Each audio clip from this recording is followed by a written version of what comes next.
Pues ya.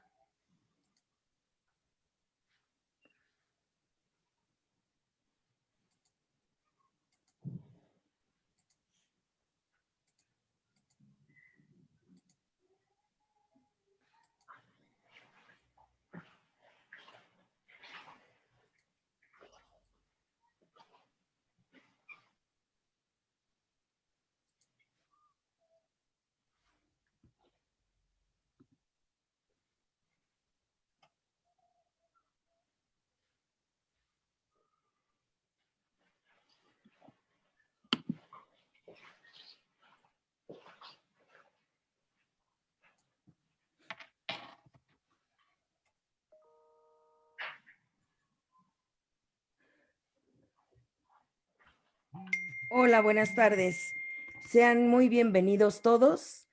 Estamos aquí muy contentos y pues con una gran satisfacción de presentar hoy aquí en nuestro instituto como miembro del claustro de nuestro instituto a la doctora Pilar Calva, que nos va a hacer favor de compartir los conocimientos y las reflexiones que pues a lo largo de todo este tiempo de su expertise y de su estudio ha ido pues acumulando y que a nosotros nos llena de orgullo y satisfacción el que en nuestro instituto tengamos este tipo de profesionales y que pues puedan compartir algo de los valores que nosotros promovemos, como son la persona, el matrimonio, la vida.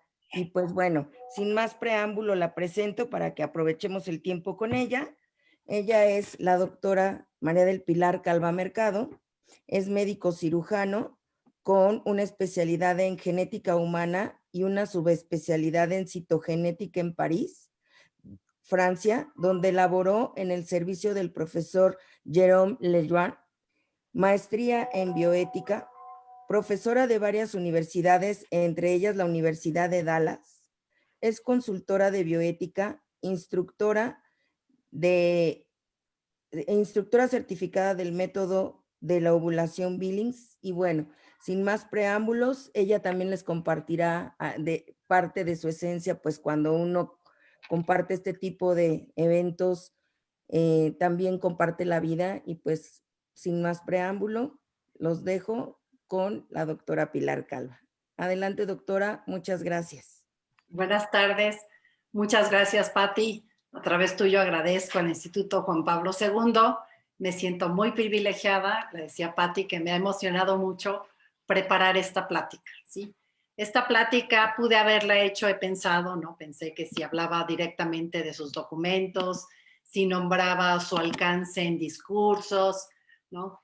Y finalmente dije, no, ya llegó el momento en donde no solamente puedo hablar de la teoría, sino puedo hablar de la experiencia, ¿no? Entonces quiero que sea un homenaje a San Juan Pablo II, muy vivencial. Su terreno es grandísimo, ¿no? Es muy grande toda su aportación en distintos temas.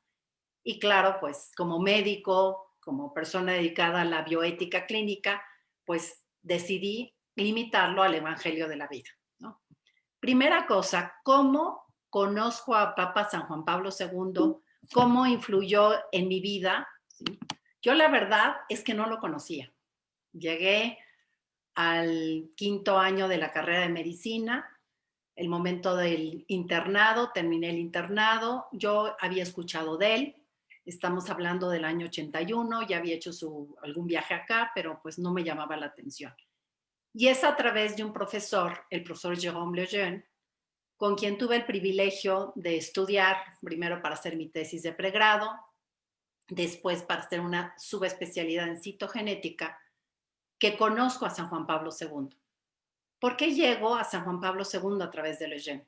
Cuando yo llegué con Lejeune, era un médico de un tinte y un corte bastante liberal, ¿no? Había aprendido a inyectar, imponiendo inyecciones anticonceptivas, que más tarde les diré cuál es la importancia de esto en mi vida, ¿no? ¿Quién es Jérôme Lejeune? Primero, Jérôme Lejeune es un gran científico, es aquel científico, como vemos en este recuadro, que en 1959 conoce la causa del síndrome de Down. Antes, John Langdon Down había explicado cómo eran estos chiquitos y cambia la vida de estos niñitos con trisomía 21. Él es que describe que se debe a una trisomía 21. Hasta ese momento, estos niños y su familia eran bastante discriminados, porque llegó a pensarse que era consecuencia de sífilis, entonces o no los dejaban salir de su casa a lo largo de la vida, o salían un poquito apenados, y si no, pues las familias procuraban no cruzar por la misma acera pensando que se les iba a contagiar algo malo. Entonces fue un hombre entregado a sus pacientes, eso también me apasionó, y lo que más me cautivó fue que fue un hombre que siempre quiso defender la verdad. Y esto le causó un ostracismo en medio del mundo científico, que por un lado reconocía su calidad científica, su calidad moral, muy querido por sus pacientes y su familia, pero a veces en ostracismo con sus colegas médicos. Así es como Lejeune tiene contacto con el Papa San Juan Pablo II, ambos interesados en la difusión de la verdad, ¿no? Entonces, Lejeune es invitado a la Academia Pontificia para las Ciencias, y en ese momento es donde comprendo yo y me empiezo a interesar en esa figura, ¿no? Con Lejeune tuve que hacer una tesis de pregrado, ¿verdad? Lo primero que me impresionó mucho, y entiendo por qué esa amistad tan cercana con San Juan Pablo II, además San Juan Pablo mismo decía que el hombre más inteligente que él había conocido era Jérôme Lejeune, ¿no?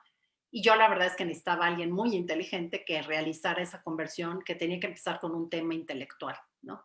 Lejeune siempre fue pro vida, defendió la vida de los no nacidos, pero él la empieza a defender más cuando uno de sus pacientes, un jovencito, escucha en la televisión la noticia del descubrimiento de Lejeune.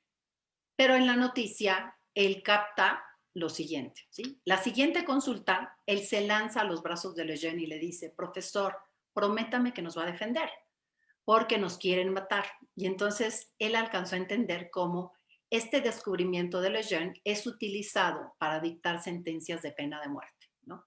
Y ahí él se compromete más. Él siempre me enseñó, ¿verdad?, que nada iba a ser en su laboratorio que pudiera colaborar con el mal. Entonces, este tema de la colaboración con el mal, pues empezó yo a verlo a través de Lejeune, y ahorita les digo cómo llego a San Juan Pablo II, en qué documentos acabarme de formar en temas de ética, ¿no? Él me designa un proyecto de laboratorio, aquí está su laboratorio, es sencillo porque le recortaron mucho presupuesto por su línea de pensamiento, ¿verdad? Él se opuso a hacer un mal, ¿verdad?, a colaborar con el mal. Bien dicen en un dicho, ¿verdad?, tanto peca el que mata la vaca como el que le agarra la pata. Entonces él decía: con lo que yo escriba de un diagnóstico prenatal, pues ese podría ser dictar sentencia de muerte a alguien. Entonces él se opuso, lo cual le recortan en el laboratorio. El laboratorio no me gustaba, fue mi tema de tesis, y lo único que me gustaba del laboratorio, nuevamente una relación con el Papa San Juan Pablo II, es que él iba a unos viajes misteriosos para mí, los viernes como cada 2 meses. Después entendí que él iba a la Academia Pontificia de las Ciencias y siempre me dejaba el lunes, tenía sobre mi escritorio escrito a máquina lo que él había dado de discurso o de aportación. Una de las, como la segunda, la tercera, fue un documento que se llamaba Biología, Conciencia y Fe, que después voy viendo en una encíclica de San Juan Pablo II, que es Fides et Ratio, ¿verdad? Él siempre mostró, y es por eso que más adelante San Juan Pablo II le encarga la creación de la Pontificia Academia de la Ciencia, una claridad de su misión como médico y científico. Él entendió que ante un paciente que no se puede curar, ¿verdad?, hay que odiar la enfermedad, pero hay que amar al paciente, ¿no? Porque la tendencia, sobre todo la genética, es: no podemos curar, pues eliminemos antes de que nazca, ¿sí? Esta fue una de las enseñanzas centrales que más me empezó a entusiasmar en conocer lo que era San Juan Pablo II y su magisterio, ¿no? Hay una centralidad de pensamiento plasmado brillantemente con Pablo VI en el documento Humane Vitae, que habla de la indisolubilidad de los significados de la unión esponsal. Y Lejeune sencillamente lo pone así. Yo, al ver esto con Lejeune, me empezó a entusiasmar leer qué había atrás, ¿no? La anticoncepción es hacer el amor sin un niño, fertilización artificial es hacer un niño sin hacer el amor, aborto es deshacerse del niño, la pornografía es deshacerse del amor. Todas estas cosas en diferentes grados son incompatibles con la ley natural, ¿no? Lejeune, aunque siendo el hombre más inteligente, con una capacidad intelectual impresionante, tenía la humildad y la sencillez para poder explicar a un chiquito con síndrome de Down por qué era tan especial bajo el microscopio. Me tocó acompañarlo, ver esto, ¿no? Pero él nunca negó y siempre puso en primer lugar lo que no mermó su inteligencia, su capacidad intelectual, su capacidad de influir sobre otros, su postura de católico, ¿no? Dice, delante de Dios y delante de los hombres, atestiguamos que todo ser humano es una persona. Esta es una de las grandes experiencias que vivieron juntos y que me ayudó a que yo conociera a San Juan Pablo II, debe haber sido al revés, pero a través del Papa, ¿no? Es el día del atentado mismo que el profesor Lejeune, aquí está con su esposa, con Britt Lejeune, desayunan con el Papa. Es en este desayuno donde San Juan Pablo II le encomienda la fundación de la Pontificia Academia para la Vida. Lejeune era muy celoso de su tiempo, no abandonaba a sus pacientes. Él podría haber pasado todo su año viajando en conferencias, pero reservaba momentos muy específicos y entonces sus viajes eran verdaderamente relámpagos. Entonces él va, desayuna con el Papa, él se va al aeropuerto, se sube al avión y justo a la hora del atentado, porque de ahí el Papa se va a la Plaza de San Pedro, es el atentado. Y en el mismo momento en donde el Papa sufre el atentado, el vuelo a París, donde estaba Lejeune, Lejeune presenta un dolor abdominal importante, lo cual le amerita que llegue directamente a un hospital. Y por cierto, no encontraron nada después de esto, y es después cuando se enteran del atentado, ¿sí? Cuando muere Lejeune, en 1994, un par de meses después de haber sido el primer presidente de la Pontificia Academia de la Vida, San Juan Pablo II, a través del cardenal Jean-Marie Lustiger, escribe sobre él, y quiero nada más remarcar algunos puntos que otra vez son los que me dieron la sed de llegar a conocer más a San Juan Pablo II, y es lo que quiero compartir con ustedes, ¿no? De manera muy testimonial, cómo ha influido, como siempre cuando he tenido una pregunta, he volteado y ahí está la respuesta con su magisterio, ¿verdad? Dice, nos viene a la mente esas palabras en este momento que nos hallamos ante la muerte del profesor Jérôme Lejeune, porque Jérôme Lejeune muere en el día de Pascua de la Resurrección. Iluminados por estas palabras del Señor, vemos en toda muerte humana una participación en la muerte de Cristo y en su resurrección, especialmente cuando la muerte tiene lugar el mismo día de la resurrección.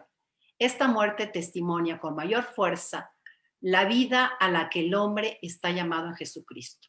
Durante toda la vida, nuestro hermano Jérôme este llamado representó una línea directriz.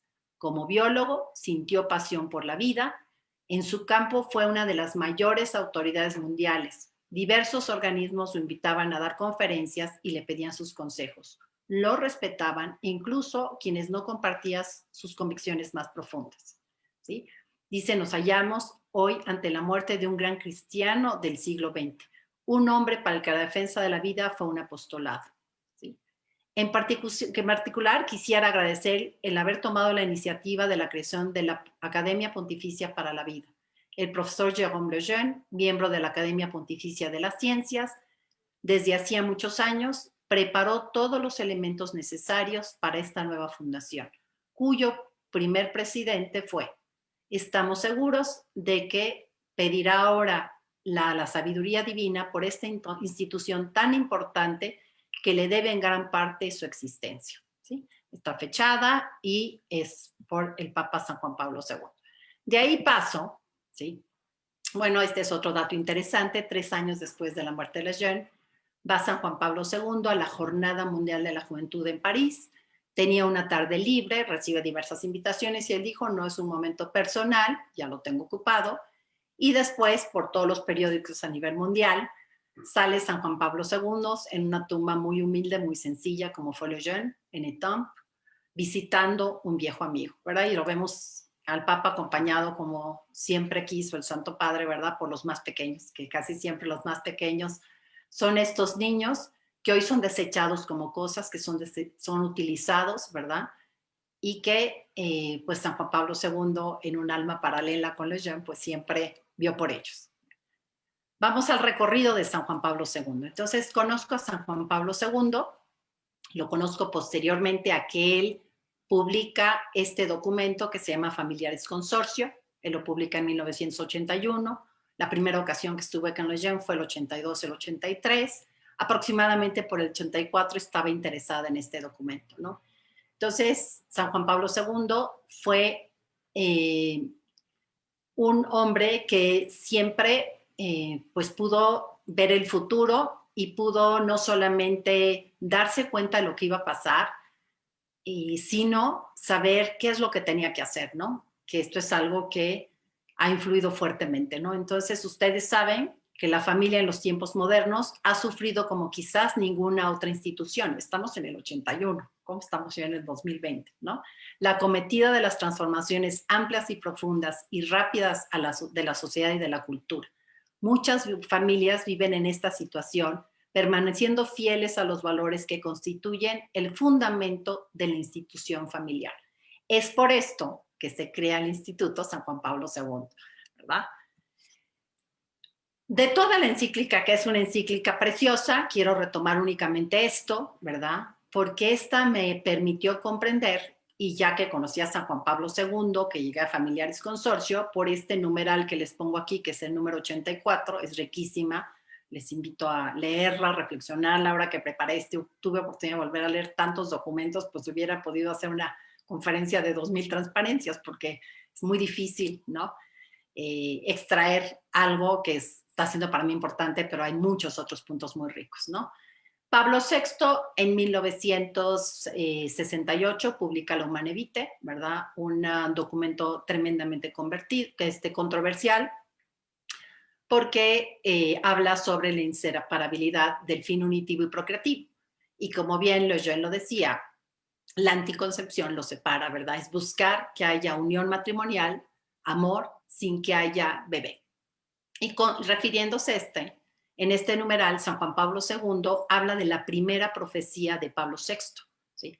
Entonces, Pablo VI tiene 4 profecías. La primera profecía es: esta mentalidad de anticoncepcionismo abrirá el camino de la infidelidad. Retomo las palabras de San Juan Pablo II y los llevo a que comprendan por qué llevo desde 1983 dedicada fuertemente a la difusión de la planificación familiar natural, porque comprendí a través de Juan Pablo II y después regresando a Pablo VI, como una de las patas de la cultura de la muerte es el anticoncepcionismo. Si no terminamos con este tema, va a ser difícil corregir otros, ¿no? Dicen, en estos tiempos, la infidelidad matrimonial, estoy leyendo textualmente, es decir, el adulterio, hace rato que es uno de los dramas conyugales más alarmantes, que lamentablemente ha dejado de inquietar a los hombres de bien como debiera.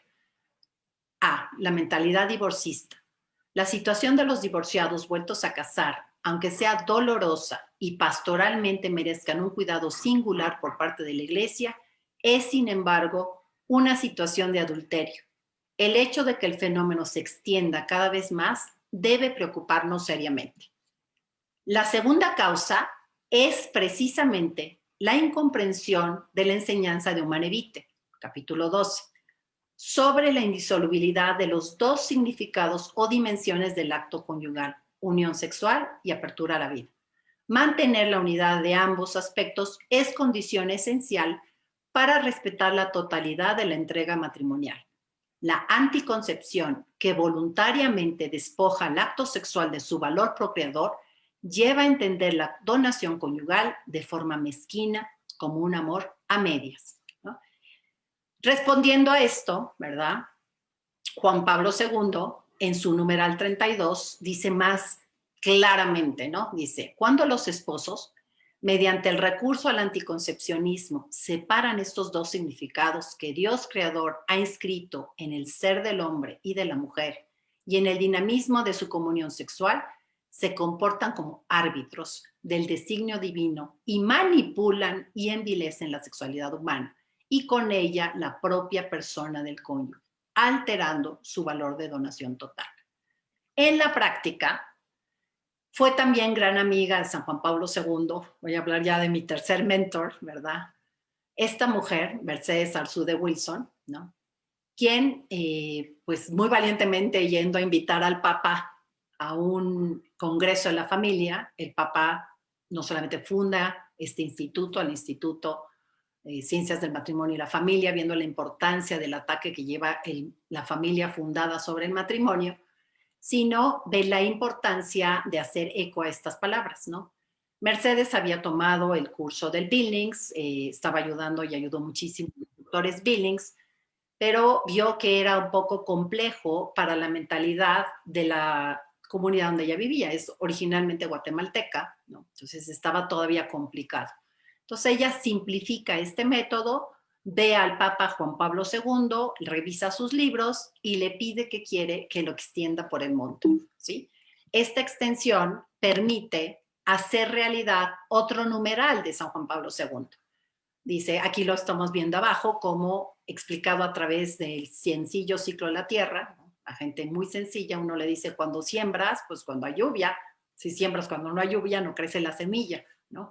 Entonces, San Juan Pablo II, ¿sí?, nos dice en el numeral 32, tomando la misma, dando continuidad a Pablo VI, porque de hecho, cuando se redacta Humanae Vitae, Caro Wojtyla, ¿verdad? Esta es un elemento importante en la redacción de la Humanae Vitae. Dice, en cambio, cuando los esposos, mediante el recurso a los periodos de infecundidad, respetan la conexión inseparable de los significados unitivo y procreador de la sexualidad humana, se comportan como ministros del designio de Dios y se sirven de la sexualidad según el dinamismo original de la donación total, sin manipulaciones ni alteraciones. Bueno, esa es la forma sencilla en donde se explica.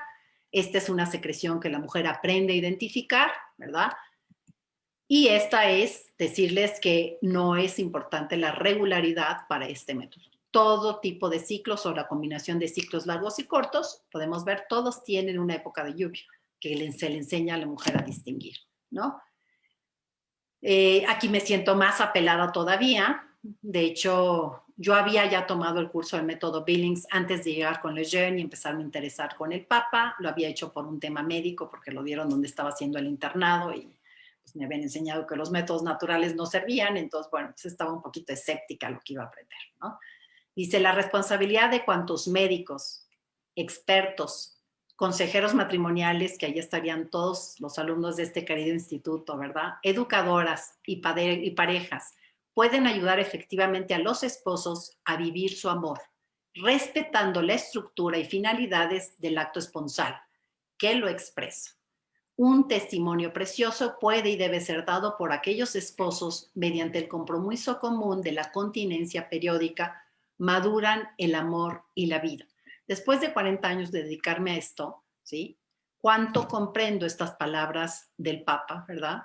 Los matrimonios que practican la planificación familiar natural tienen una tasa de fracaso matrimonial ya estudiada, ¿verdad?, publicada científicamente únicamente del 2%, versus el drama en el que vivimos, de que en general la tasa de fracaso matrimonial varía entre un 30 y un 50%. ¿Quiénes fueron las que respondieron a este llamado de San Juan Pablo II? Madre Teresa, Santa Madre Teresa, ¿verdad? Una congregación que trabaja con los más pobres de los pobres, es a donde más hemos ido a darles cursos. Son extraordinarias alumnas y extraordinarias promotoras, ¿no?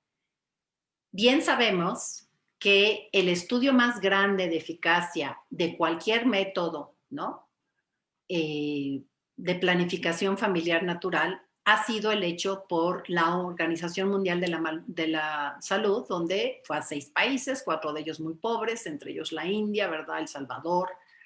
Y es el estudio más grande por siglos y por tiempo, incluso de cualquier método anticonceptivo, ¿verdad?, que no es decir artificial. y sin embargo demuestra el 98.5 de eficacia, que no tiene ninguna diferencia estadística con el método anticonceptivo más eficaz, ni siquiera con la ligadura, con los métodos quirúrgicos andan arribita del 99, ¿verdad? Cuando a Madre Teresa le preguntan cómo se explica ella, ¿verdad?, que pudiera ser tan eficaz, ella dice estas sencillas palabras. Ella dice, el pobre está tan acostumbrado a sacrificar que otro sacrificio más no le cuesta trabajo, ¿verdad? Evangelium Vitae, documento natural para seguir, ¿no?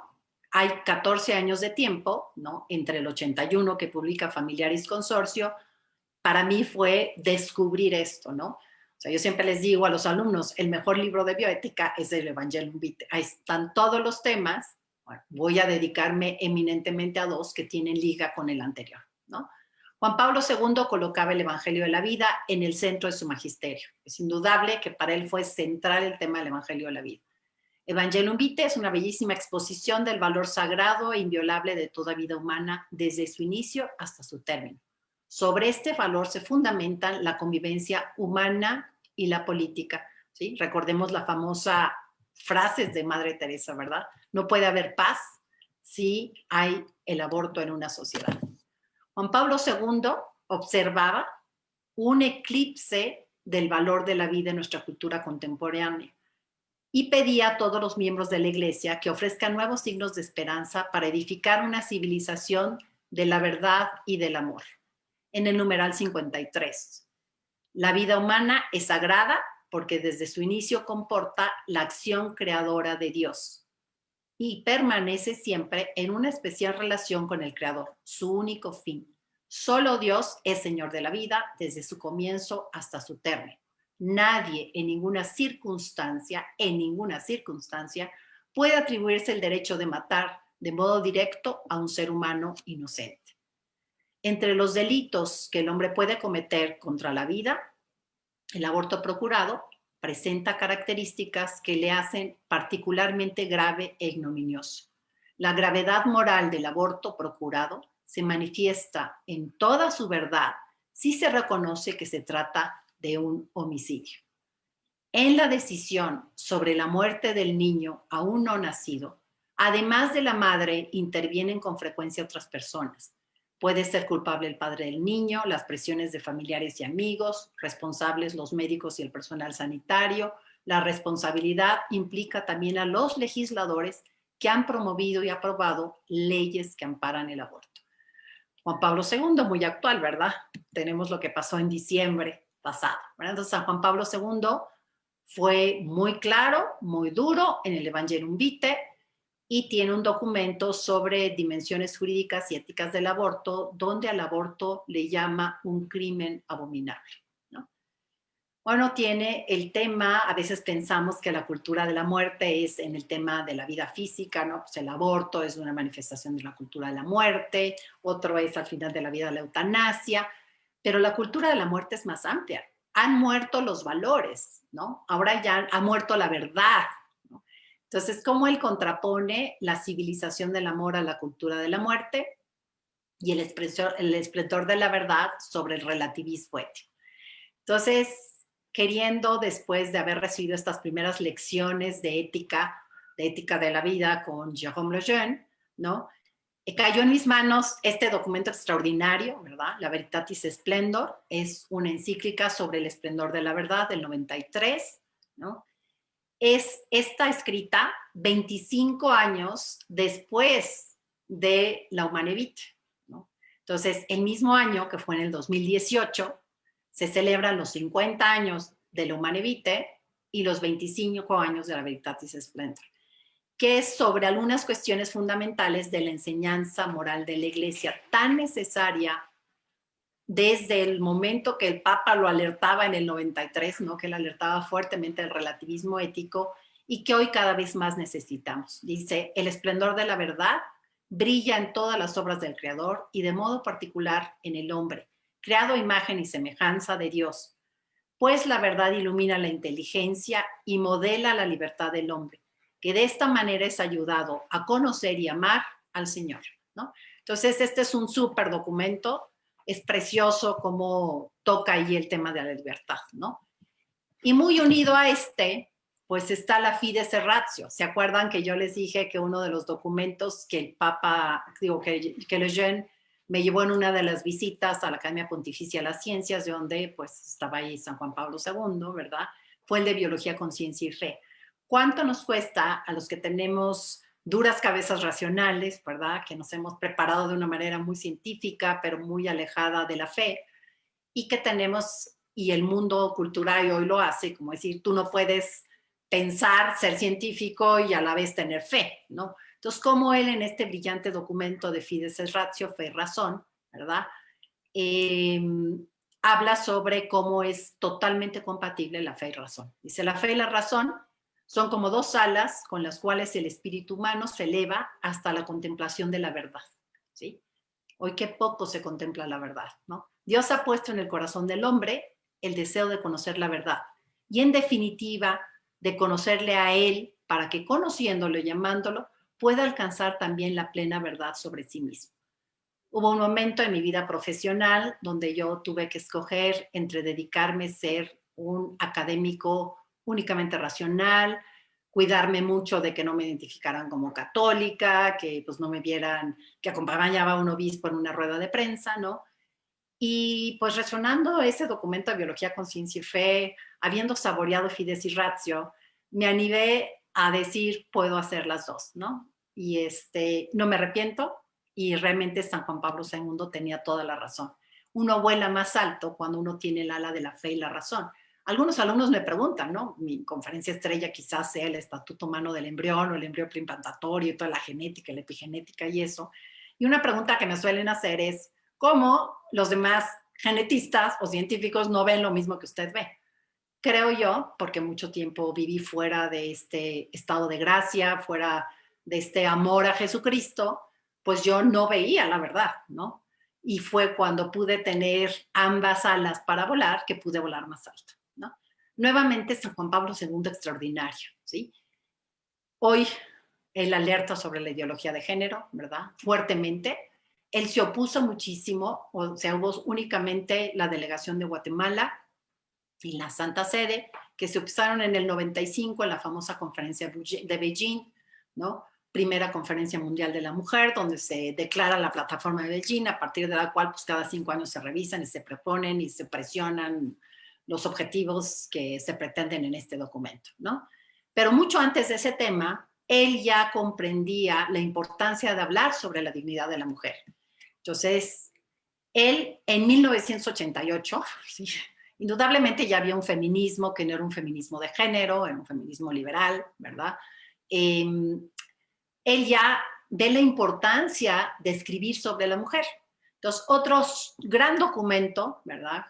Que me ha acompañado y me ha permitido entregarme de corazón a las mujeres, ¿verdad? Comprender el corazón de una mujer, porque en todo este tema que Pablo VI presentó, Familiares Consorcio, condensó, reafirmó, ¿verdad? La más afectada es la mujer.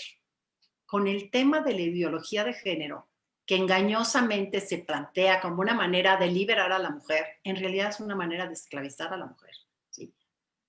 Una mujer, antes de esta liberación sexual, ¿verdad? Y esta liberación como mujer, pues era una mujer que únicamente se entregaba esponsalmente cuando tenía la certeza de un matrimonio, ¿no? Y si no, pues era un acto que era pagado. Y la ideología de género ha llevado a la mujer a ser utilizada, ¿verdad? Y que ni siquiera le den las gracias. La mayoría de los anticonceptivos los usa una mujer. El daño que hace una mujer una ligadura de trompas es impresionante. Y no digamos la respuesta de la falla anticonceptiva, que es el aborto. Entonces, es brillante cómo antes de involucrarme en la batalla de la defensa de la vida, yo estaba muy lejana en ese momento de dedicarme a la batalla, ¿verdad? Pues Juan Pablo II y San Juan Pablo II estaba ya escribiendo sobre este tema. Entonces, en esta, sobre la dignidad y la vocación de la mujer, en ocasión de un año mariano, ¿verdad? Dice la dignidad de la mujer y su vocación, objeto constante de la reflexión humana y cristiana, ha asumido en estos últimos años una importancia muy particular. Esto lo demuestran, entre otras cosas, las intervenciones del magisterio de la Iglesia.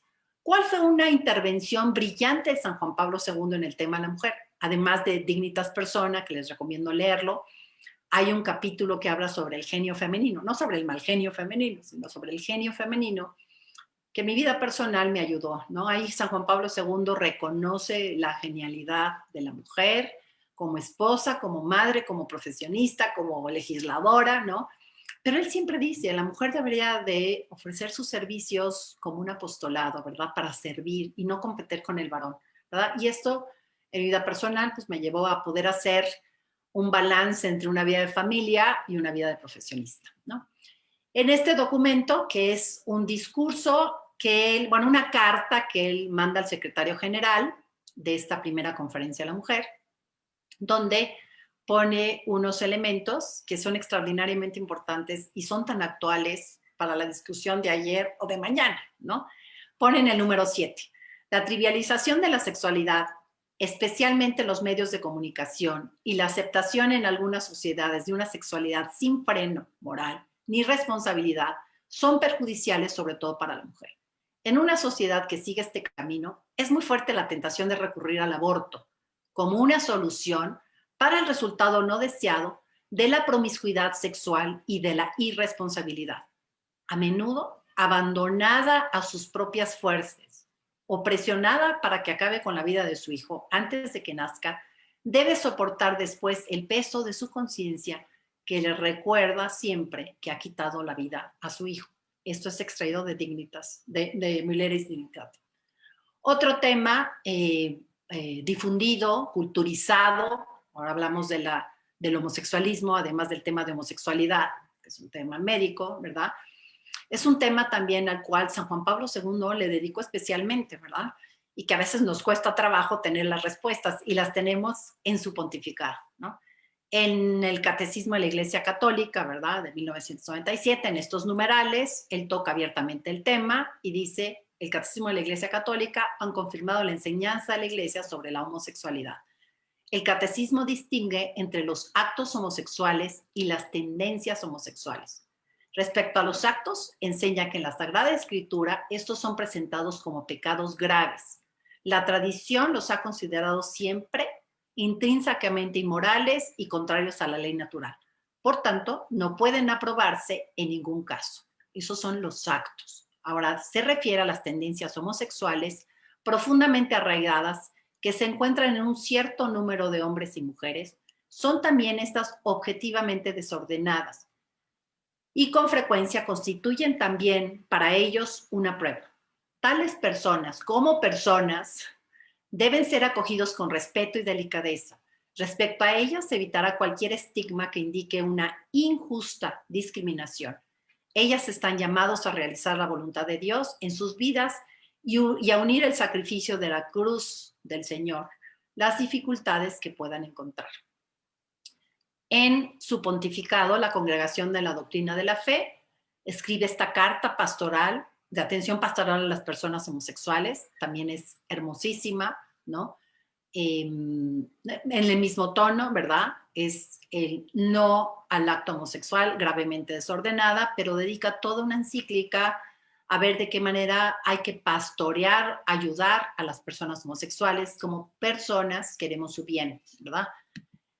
Y también en su pontificado, el Pontificio Consejo para la Familia, cuyo presidente Alfonso, era en aquel momento el cardenal Alfonso López Trujillo, también escribe este documento que hoy es tan actual, hay que volverlo a desempolvar, sobre la familia, el matrimonio y las uniones de hecho, ¿no? Finalmente, para ya terminar,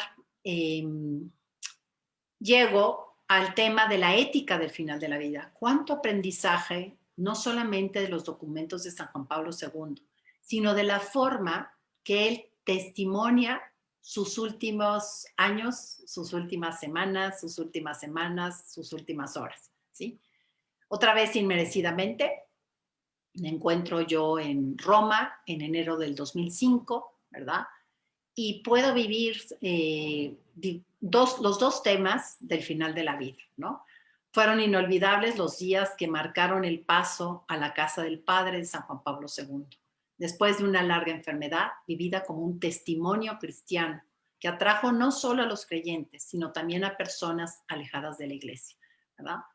Era un momento en donde inmediatamente estaba en la Pontificia Academia de la Vida y uno veía en estas sesiones, las audiencias con el Papa, ¿verdad? Cómo se iba acabando año con año cuando lo volvía uno a ver, pero siempre con esa sonrisa, con esa alegría, dando ese sentido. Bueno, pues fue en ese enero del 2005 que yo me encontraba en Roma, porque me habían invitado a un lugar donde yo tenía mucha ilusión de asistir. De ninguna manera pensé que hubiera podido asistir en mi vida, porque lo ven, es en la Pontificia Academia de las Ciencias, ¿no? Es un encuentro sobre los datos de la muerte, ¿no? Sobre el tema de muerte cerebral. Y obviamente yo no fui a presentar nada, ni nada. Yo iba nada más como observador y un poquito para hacerle de secretaria, ¿no? Y es muy interesante cómo hasta el 2005 yo había aprendido en mis clases de neurología que la muerte cerebral era la muerte y pues llegué así a este momento, ¿no? Toda esta discusión me abrió mucho la sed de un tema profundo, complicado, ¿verdad? Que otra vez San Juan Pablo II me abrió mucha luz, ¿no?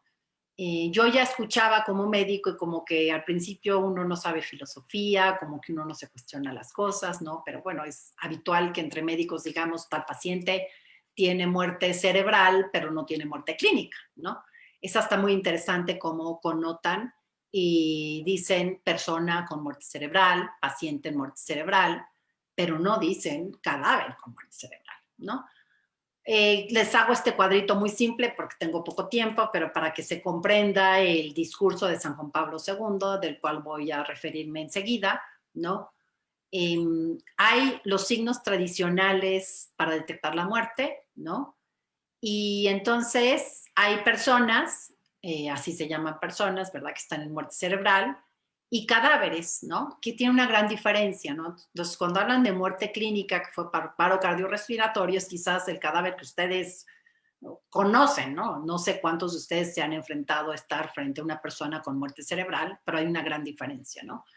Una persona que es una muerte clínica, y es interesante cómo ciertos pacientes tienen muerte cerebral, todavía no tienen muerte clínica, que está del lado rojito, y con el tiempo pues acaban cayendo en muerte clínica, ¿no? Entonces uno comprende y que la muerte es un momento puntual, no hay un estado de muerte. El momento previo a la muerte se llama un estado de agonía que podemos identificar perfectamente los médicos. Yo que me dedico actualmente a la bioética clínica de acompañamiento de pacientes en fase terminal, ¿verdad? Pues sé más o menos que ya entró en este proceso de agonía y que es una cuestión de horas, ¿no? Porque tienen ciertos datos. Pero en ese momento la persona no está muerta, ya está muy grave, está camino a, pero llega el momento puntual donde fallece y después ya está muerta. Ese momento es tan puntual, medido en minutos y segundos, que después el estado que vendría sería el de un cadáver, un estado de putrefacción, ¿no? Entonces, las personas en muerte cerebral tienen latido cardíaco. De hecho, es interesante si uno conoce la historia de cómo se acuña el término de muerte encefálica, hoy minimizado a muerte cerebral, que no es lo mismo, ¿verdad? Y cómo fue en 1967, se hace el primer trasplante de corazón latiendo. Para el resto de los trasplantes, el corazón no tiene que estar latiendo, podrían tomarse órganos vitales después del paro cardiorrespiratorio, ¿no? Y como en 1968 salen los famosos criterios de Harvard, ¿no? O sea, hay una gran diferencia entre los dos, lo pueden ver, ¿no? Una persona en muerte cerebral le late el corazón, un cadáver de paro cardiorrespiratorio obviamente no. El de muerte cerebral respira, claro, con una asistencia mecánica que es un ventilador, pero el intercambio gaseoso en sí lo hace el alveolo pulmonar del paciente. Una persona que es, bueno, un cadáver, por supuesto, no respira. Otras funciones vitales sí las realiza una persona en muerte cerebral, tiene todos los cuidados de enfermería, orina, se puede tomar diuresis, se pueden tomar exámenes de química sanguínea, de tiroides, ¿no? Tienen temperatura basal, los cadáveres son hipotérmicos. Recuerdo que la temperatura se regula en una parte del cerebro que se llama el hipotálamo, ¿verdad? Crecen, ¿no? Ha habido niños que no solamente crecen en tamaño, sino llegan a la pubertad, hacen cambios puberales, teniendo muerte cerebral, ¿verdad? Y puede haber embarazo, los embarazos se pueden sostener cuando hay muerte cerebral, no así cuando hay un cadáver de paro cardiorrespiratorio, y si es una mujer, quien está en muerte cerebral puede pasar su menstruación y pasa por todo su ciclo, que es controlado por el hipotálamo nuevamente, ¿verdad? Y entonces, comprendiendo así rápido con algo de neurología, pues nos vamos a un famoso discurso del Papa San Juan Pablo II. Yo tenía mis dudas también, y entonces cuando me hablaban mucho me decían, no, es que ya en el discurso del Papa, la Sociedad de Transplantes, pues ahí ya dice que la muerte cerebral es la muerte. Yo lo comparto aquí con ustedes, valdría la pena que lo leyeran completo. Yo les estoy remarcando aquí las partes donde eminentemente habla del tema, pero bueno, ni siquiera la palabra está, ¿no? Entonces dice, el reconocimiento de la dignidad singular de la persona humana implica otra consecuencia, ¿no? Está en el numeral 4. Los órganos vitales singulares, o sea, los que son únicos, y el único que solamente se tiene que pasar en totalidad es el corazón. Tenemos 2 órganos únicos que se pueden tomar de manera parcial, como es el hígado y el páncreas, solo pueden ser extraídos después de la muerte. De aquí brota una de las cuestiones más recurrentes en los debates bioéticos actuales, y a menudo también en las dudas de la gente común. Se trata del problema de la certificación de la muerte. Cuando una persona se ha de considerar muerta con plena certeza. Al respecto, conviene recordar que existe una sola muerte de la persona, que consiste en la total desintegración de ese conjunto unitario e integrado que es la persona humana. Sigo en el numeral 5. Es bien sabido que desde hace tiempo diversas motivaciones científicas para la certificación de la muerte han desplazado el acento de los tradicionales signos cardiorrespiratorios al así llamado criterio neurológico, es decir, a la comprobación según parámetros claramente determinados y compartidos por la comunidad científica internacional de la cesación total e irreversible de toda actividad cerebral, y el Papa pone entre paréntesis, en el cerebro, el cerebelo y el tronco encefálico. ¿Sí? Esta es la definición que cuando me empecé a inquietar en este tema en el 2005, me fui a los libros de neurología, efectivamente uno encuentra esta definición, que es muy completa. Pero quisiera yo, pues para los que no son médicos, ¿verdad?, decirles, porque va a hacer referencia a esta definición el Papa, ¿no? Dice, es la cesación total, que total, quiere decir de todo, ¿verdad? E irreversible, ¿sí? La palabra irreversible está muy bien colocada ahí, ¿sí? Cuando alguien está muerto, es un proceso irreversible. O sea, el que está muerto ya es un proceso irreversible, a menos de que hubiera un milagro, ¿no? Sin embargo, la palabra irreversible para un médico es una palabra pronóstica, no es diagnóstica. Una palabra, un tema diagnóstico, pues habría cierta certeza, una pronóstica, pues puede ser, puede no ser. Pongo un ejemplo, ¿no? Si alguien queda sin poder caminar después de un accidente vascular cerebral, de una embolia, bueno, yo puedo pronosticar que la falta de marcha es irreversible, así que no va a volver a caminar. ¿Cuándo sé que fue cierto este pronóstico? Cuando muere sin caminar o cuando regresa caminando después de una terapia, ¿verdad? Y la parte más difícil para nosotros los médicos de poder dar con certeza es el resto de la definición. Dice, de toda actividad, porque es cesación total de toda actividad, del encéfalo. El encéfalo incluye el cerebro, ¿verdad?, que es el que se mide en sus 8 milímetros externos, la actividad eléctrica del electroencefalograma, el cerebelo, y donde está la parte más importante para el tema de la vida es el tronco encefálico, donde se encuentran los centros vitales, los que hacen el latido cardíaco y el automatismo respiratorio. Dice, desde esta perspectiva se puede afirmar que el reciente criterio de certificación de la muerte antes mencionado, y lo vuelve a decir, la cesación total e irreversible de toda actividad cerebral, si se aplica escrupulosamente, no parece en conflicto con los elementos esenciales de una correcta concepción antropológica. En consecuencia, el agente sanitario que tenga la responsabilidad profesional de esa certificación puede basarse en ese criterio para llegar en cada caso a aquel grado de seguridad en el que el juicio ético que la doctrina moral califica con el término de certeza moral. Si ustedes recuerdan el cuadrito anterior, sí, no podemos llegar a esa certeza, porque nada más por las características del paciente en muerte cerebral, pues podemos asegurar, ¿no?, que sigue habiendo al menos de una parte del cerebro que se llama el hipotálamo actividad, porque si no, no habría explicación para que tuviera temperatura, no habría explicación para que pudiera una mujer menstruar, no habría explicación para que pudiéramos tomar un perfil tiroideo, porque ahí se produce la folícula, la TSH, la tiroides estimulante, ¿verdad? Y algunos otros elementos, ¿sí? Y me metí este documento para esta inquietud que traía, ¿verdad? Y que me ha permitido, sobre todo, acompañar en el corazón de una mamá que pues no está segura que su hijo esté muerto cuando está en muerte cerebral, y comparto con ella, ¿verdad? Que yo tampoco tengo la certeza, ¿no? Eh, pero encontré también, entonces, pues acompañarla y pues nunca que una mamá, ligando al tema siguiente, le quede en su corazón que ella permite que eutanasien a su hijo, ¿no? Entonces, pero encontré aquí este otro punto que me pareció extraordinario, ¿verdad? Porque estamos hablando del año 2000, cuando apenas empezaba a hablarse de las células madre estaminales, de las células estaminales, ni siquiera se les llamaba madre, se había traducido mal la palabra stem cell y se llamaba estaminal. Por cierto, hay una reflexión de la Pontificia Academia de la Vida alrededor de esa época.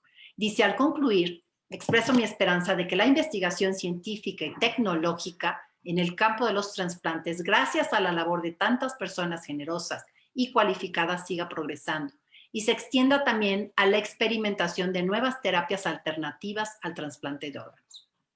Pienso en particular en los intentos de la clonación humana con el fin de obtener órganos para trasplantes.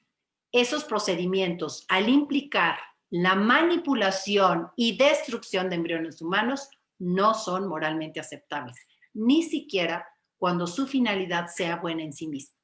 La ciencia permite entrever otras formas de intervención terapéutica que no implicarían ni la clonación ni la extracción de células embrionarias, dado que basta para ese fin la utilización de células estaminales extraíbles de organismos adultos.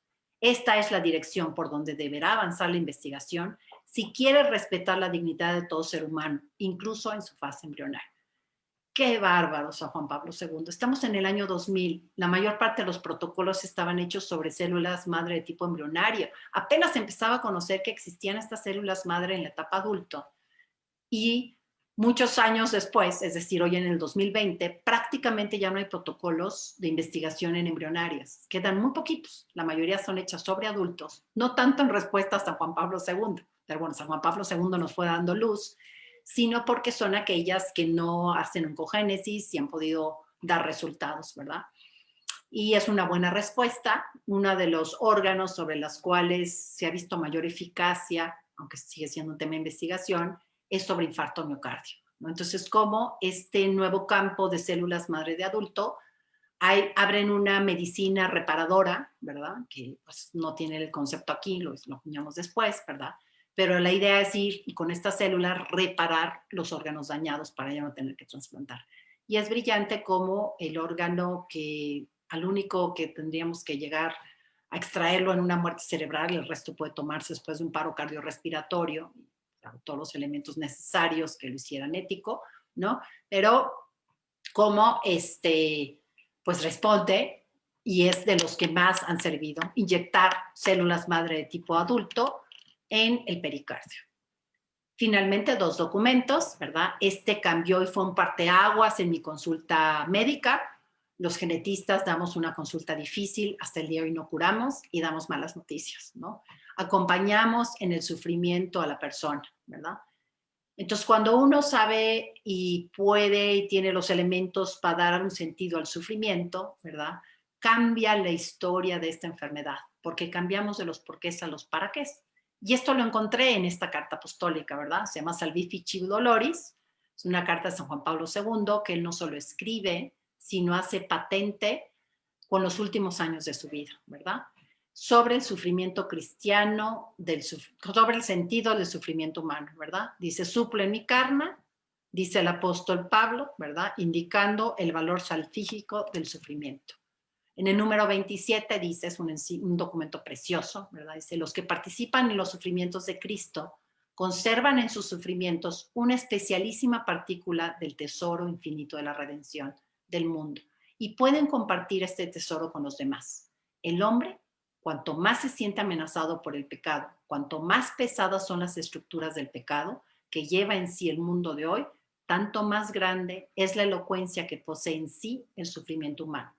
Y tanto más la Iglesia siente la necesidad de recurrir al valor de los sufrimientos humanos para la salvación del mundo, ¿sí? No hay que desperdiciar ni una gota de sufrimiento. Y finalmente en el Evangelium Vitae, en ese otro extremo de la vida, está la definición de la eutanasia versus el ensañamiento terapéutico. ¿Qué significan las palabras del Papa cuando nos dijo, dejadme regresar a la casa del Padre? Esas famosas palabras. Él no dijo, ya estoy sufriendo mucho, denme el empujón para regresar a la casa del Padre, que hubiera sido sin lugar a duda el numeral 65 una eutanasia. En sentido verdadero y propio, se debe entender una acción o una omisión que por su naturaleza y en la intención causa la muerte, con el fin de eliminar cualquier dolor. De ella debe distinguirse la distinción contraria. Manténganme sin regresar a la casa del Padre. El ensañamiento terapéutico, o sea, ciertas intervenciones médicas ya no adecuadas a la situación real del enfermo, por ser desproporcionadas a los resultados que se podrían esperar, o bien por ser demasiado gravosas para él o su familia. Comparto con ustedes para despedirme esta foto del 26 de enero del 2005. ¿Sí? Fue un privilegio inmerecido. Estaba yo en Roma por esta sesión de la Pontificia Academia para la Ciencia sobre este tema de la muerte cerebral y teníamos agendada una audiencia privada a los miembros de este evento con el Papa San Juan Pablo II. Pero bueno, las sesiones privadas pues son muy ceremoniosas, de la manera en que va uno vestido, ¿verdad? En esta ni siquiera iba yo vestido como para acercarme al Papa, ¿no? Son cortas el momento, ¿verdad? Y nuevamente pues estaba yo dando la vuelta descansando de trabajo de ese día, estaba yo con Mercedes Wilson y su asistente, y nos acordamos que era miércoles de audiencia, ¿sí? La última audiencia pública en la que estuvo el Papa. Y por supuesto ya no fue la audiencia privada de la siguiente semana porque fue cuando su estado de salud empezó a empeorar, ¿verdad? Y el Papa San Juan Pablo II, por conocer y estimar fuertemente a Mercedes, ¿no? Pues la mandó llamar al final. Si ustedes se fijan atrás, pues ya está abierta la puerta para que él salga del aula Pablo VI. Nosotros dijimos, vamos un ratito a la sesión, nos vamos a sentar hasta atrás, ¿no? Porque es en la que podíamos gritar, podíamos cantar, como hacemos los mexicanos. Y en ese momento él manda a llamar y le dice al guardia para que suba Mercedes al final cuando ya se retiraran todos. Mercedes pues incluye a su equipo, que somos nosotras dos. Y pude, sin saber que era la última vez que iba a mirarlo, ¿verdad? Primero gozarlo, 20 minutos que se tardó con Mercedes, no había prisa, no había guardias, no había carabinieri que la levantara, ¿verdad? Y volver a platicar con él. San Juan Pablo II, muchas gracias, te sigo extrañando. Gracias.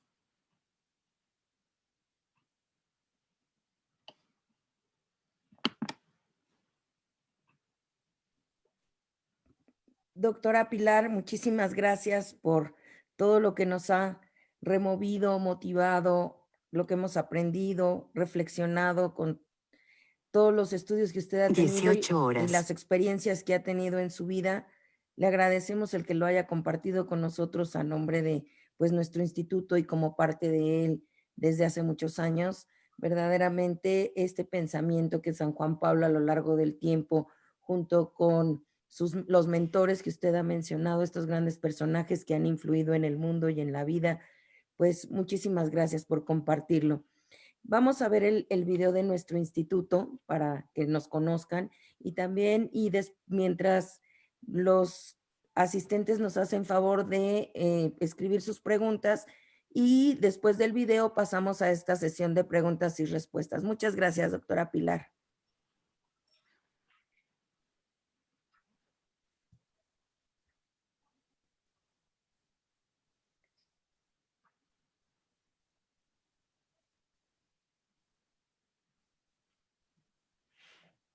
Estamos esperando que pueda proyectarse.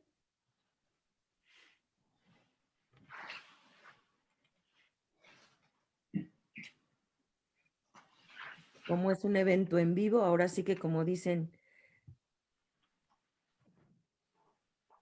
de pronto las conexiones fallan, pero pues estamos esperando que se pueda arreglar lo más pronto posible para poder verlo y pasar a esta sesión.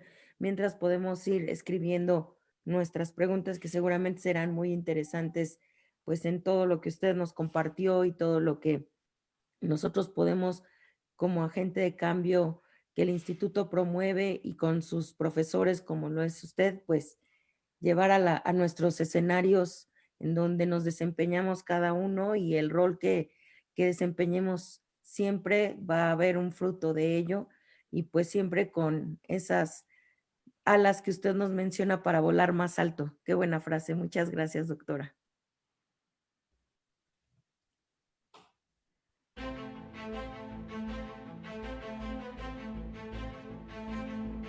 Fundado en Roma el 13 de mayo de 1981 por su santidad Juan Pablo II, el Papa de la Familia. Llega a México en 1992 el Pontificio Instituto Teológico Juan Pablo II para las Ciencias del Matrimonio y de la Familia. Con una clara misión de servicio a la Iglesia y a las familias mexicanas, se establece con la firme convicción de contribuir a la promoción de una cultura de la familia, a través de la formación de profesionales que custodien y promuevan la verdad revelada sobre el matrimonio y la familia en un diálogo fructífero entre fe y razón. Queremos ser un faro al servicio de la Iglesia que ilumine al mundo y muestre la belleza del matrimonio y la familia. El Instituto Juan Pablo II está integrado a la Red de Universidades Anáhuac en México y a la Red Internacional de Universidades del Regnum Christi y la Legión de Cristo, contando así con el respaldo académico de la Universidad Anáhuac, una de las instituciones de educación superior más prestigiadas del país, reconocida en el 2% de las mejores universidades del mundo, según el QS World University Rankings. A través de diversos programas formativos con reconocimiento oficial, licenciatura, maestrías y diplomados, buscamos ofrecer soluciones a los diversos desafíos que presentan las familias en medio de un cambio de época. Nuestros programas tienen como centro el desarrollo de todas las dimensiones de la persona: intelectual, profesional, humano, espiritual y social, a través de experiencias formativas humanizadoras. Nos distinguimos por una alta calidad académica y el apego a la continuidad del magisterio de la Iglesia. El respaldo de la sede central del Pontificio Instituto Teológico en Roma y nuestra pertenencia a la red de universidades Anáhuac es muestra de ello. Los estudios que impartimos son iluminados por la teología del cuerpo y la antropología filosófica, en un diálogo con ciencias particulares como la psicología, la pedagogía, la sociología y el derecho. En estos primeros 25 años de vida, hemos logrado impactar en diversos ámbitos: educación, iglesia, empresa, política, sociedad civil. También hemos fortalecido alianzas con diversas instituciones y generado una destacada presencia en medios de comunicación y redes sociales. Nuestros más de 5.300 exalumnos colaboran en la formación de jóvenes y de agentes de pastoral. Preparan a nuevos matrimonios. Ayudan a mejorar la comunicación de las parejas. Acompañan a familias en situaciones difíciles. Forman líderes sociales. Promueven valores en los medios de comunicación y generan políticas públicas con perspectiva de familia. Cada uno de ellos son apóstoles de la familia que construyen minorías creativas y se sitúan, bajo el mandato del Papa Francisco, en permanente salida misionera con el objetivo de cambiar el mundo. Ven a ser parte de esta gran familia y a convertirte en un profesional líder en estudios de familia. Acércate y conoce nuestros programas académicos, tanto presenciales como en línea y a distancia. El Pontificio Instituto Teológico Juan Pablo II para las Ciencias del Matrimonio y de la Familia. Estamos convencidos que el futuro de la humanidad pasa a través de la familia. Por ello, necesitamos de ti.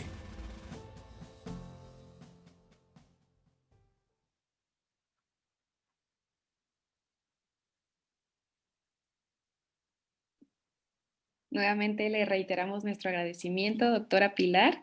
Y bueno, hemos preparado un par de preguntas que nos compartieron en el chat.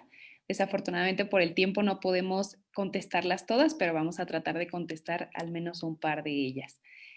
Nos pregunta Jesús Quirós, ¿qué lecturas recomienda usted para profundizar en el tema de la ley natural? no, yo creo que no soy la mejor para responderte, ¿sí? Evangelium Vitae toca algo de la ley natural, pero si quieres algo muy filosófico, ahí sí no te sabría decir, ¿eh? Yo lo tengo como médico muy claro, ¿no? Que la ley natural es la descripción de la realidad, ¿no? Que un médico, no sé quién me pregunta si es médico, si es qué, ¿no? Me acuerdo que algún día estuve en un simposio de la Pontificia Academia para la Vida sobre la ley natural. La Pontificia Academia para la Vida en ese momento sacó un libro grueso sobre las ponencias de la ley natural. Para mí fueron muy complicadas, la verdad es que si las trato de estudiar no puedo, ¿sí? Pero bueno, para el muy aterrizado, yo les digo siempre, hoy el tema más atacado es la ley natural y que no hables de la ley natural. Y la verdad es, por ejemplo, lo que estudia un médico. Un médico estudia ley natural, la anatomía es ley natural, o sea, describe la estructura en sí de la realidad de cómo es un hueso. La fisiología describe cómo se inserta un músculo para que tenga movimiento esa extremidad, ¿verdad? Y la ortopedia te ayuda a arreglar la ley natural. Cuando tienes una fractura, podrías usar placas de titanio, clavos y todo, y lo vas a acercar a la ley natural, ¿no? Entonces, cuando te metes a demasiada filosofía, por eso me declaro ignorante en qué libro de filosofía podrías verlo, ¿no? Pero hay una sesión de la Pontificia Academia de la Vida que debe andar por ahí del 2007, 2008 quizás, ¿no? Y hay todo un libro de los de la Pontificia Academia de la Vida, porque hubo todo un simposio, todo un seminario, una asamblea de la Academia por la Vida sobre la ley natural. Pero es muy importante estudiarla, explicarla fácil, ¿verdad? Porque si uno se aleja de la ley natural, uno se aleja de la verdad, ¿no? ¿Y cuál es la función de un médico? El acercar a la ley natural, ¿no? Cualquier cosa que yo haga que acerque a la ley natural se llama conforme natura y sería éticamente correcto y seguramente va a avalar el principio terapéutico. Muchísimas gracias, doctora Pilar. Nos preguntan otra cosa que tiene que ver más con el tema médico. Nos dicen, Sandra Campos, legalmente al establecerse la muerte cerebral, ¿se puede proceder a la donación de órganos vitales? ¿Y cómo pueden los médicos de estos pacientes refutar la donación? Ok, bueno, las cuestiones legislativas no es lo mismo que la ética, ¿no? Las leyes pueden no necesariamente ir de acuerdo con la ética, ¿no? Incluso con la ética médica. Ahí ha cambiado, no sé a dónde me mandan la pregunta, pero por ejemplo, México solía ser que era una negativa hacia la donación de órganos, a menos de que uno hubiera declarado que estaba de acuerdo, ¿no? Últimamente se ha cambiado esa legislación, no sé si a nivel nacional o en ciertos estados, ¿no? Y hoy se toma un órgano a menos que alguien llegue y haga la negativa, ¿no? Entonces, lo mejor y lo único que tiene valor, entiendo yo, para rechazar ser donador es tener un documento notariado, ¿no? Y si no, tener una expresión hacia la persona que pudiera llegar a tomar la determinación, ¿no? A veces el paciente ya está grave y no puede decidir, pero si hay un documento notariado, esa es su voluntad que vale, ¿no? Me sorprende que en esto de las legislaciones se ha dado una fuerte importancia al tema de la muerte encefálica, ¿no? Lo cual pues hace un embudo porque pues, la mayor parte de los pacientes no pasan por muerte encefálica. Yo digo pasar porque todo paciente que está en muerte cerebral acaba siendo paro cardiorrespiratorio, ¿no? O sea, para mí se acaba muriendo de paro cardiorrespiratorio, ¿sí? La mayor parte de los pacientes no pasan por muerte encefálica porque en realidad el término de muerte encefálica no es correcto porque no está muerto. Es un daño neurológico importante, ¿no? Por ejemplo, los pacientes que acaban así y son un paladín para tomar órganos, sobre todo corazón latiendo, de personas que yo a mí en lo personal no me queda dudo que están vivos, ¿verdad? Son aquellos jóvenes que padecen un fuerte daño neurológico porque salieron volando de la moto, del caballo. Entonces, todo su problema es en el traumatismo que recibió la cabeza y el encéfalo, ¿no? Y casi siempre tienen un corazón sano de 25 años, ¿no? Y un pulmón de 25 también, etcétera, ¿no? Entonces, son en los que se van hacia esto a presionar, ¿no? Y aquí nuevamente me resuenan las palabras de Lejeune, ¿verdad? ¿Cuál es la misión del médico? Siempre buscar el bien del paciente, ¿no? Y en sí, los estudios que la ley pone y que vienen de los criterios de Harvard y después de los criterios, que ahora hay 20 sets de criterios que se han ido minimizando, ¿verdad? Está la prueba de apnea, que es quitar el ventilador a un paciente durante, dicen algunas literaturas, hasta 11 minutos, otros 8. La verdad es que antes se lo tienen que poner porque si no se va a parar el corazón, ¿no? Pero si alguien tiene un daño importante a nivel del encéfalo, sabemos que el órgano más lábil a la falta de oxigenación, lo sabemos hoy con el tema del COVID, ¿verdad? Es el cerebro y el encéfalo, ¿no? Por eso los pacientes acaban muriendo de un paro cardiorrespiratorio, ¿no? Entonces es terrible porque una prueba que se supone que es diagnóstica para llegar a la conclusión de que estoy muerto y que la ley la propone y dice que si no pasa por ahí, ¿no? Es una prueba que no le está haciendo bien a un paciente.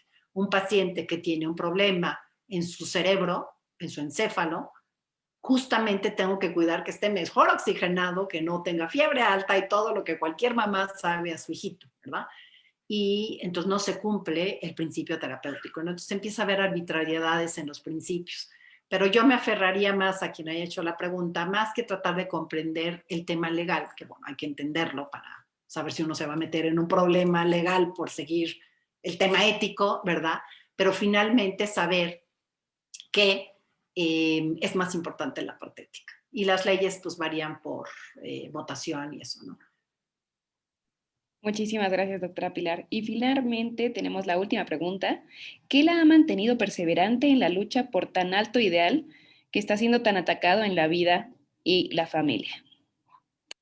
Bueno, lo que principalmente me ha sostenido ha sido la oración de muchas personas a las cuales les agradezco, ¿verdad?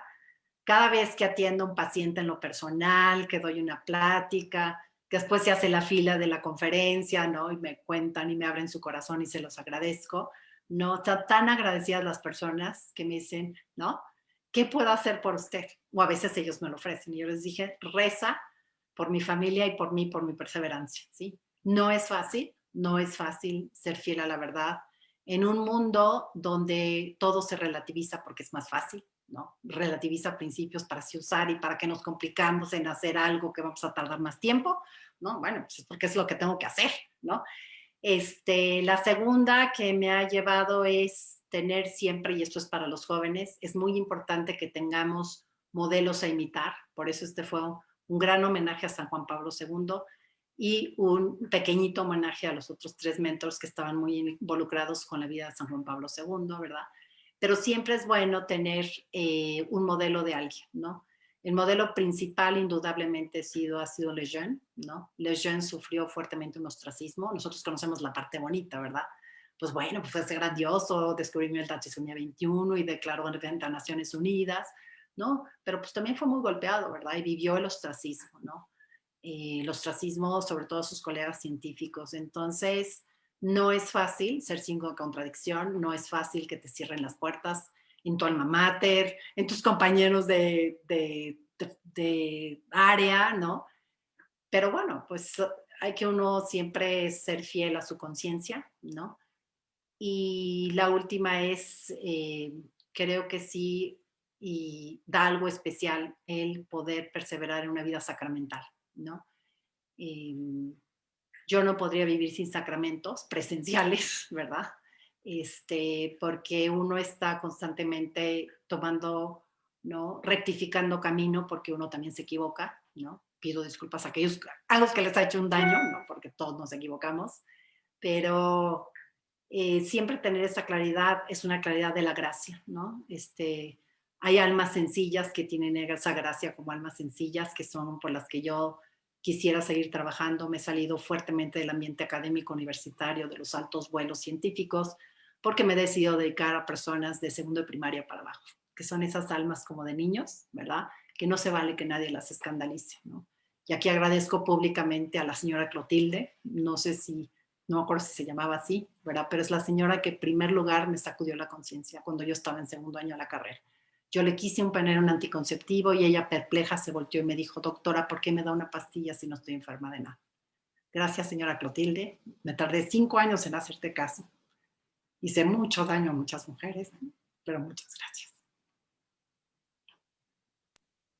Muchísimas gracias, doctora Pilar, por compartirnos tu experiencia, por abrirnos tu corazón, por compartirnos todo el conocimiento que tienes y que seguramente hoy lo veremos, hoy lo meditaremos y seguiremos meditándolo porque han sido muchas cosas que pues nos llevamos como tarea.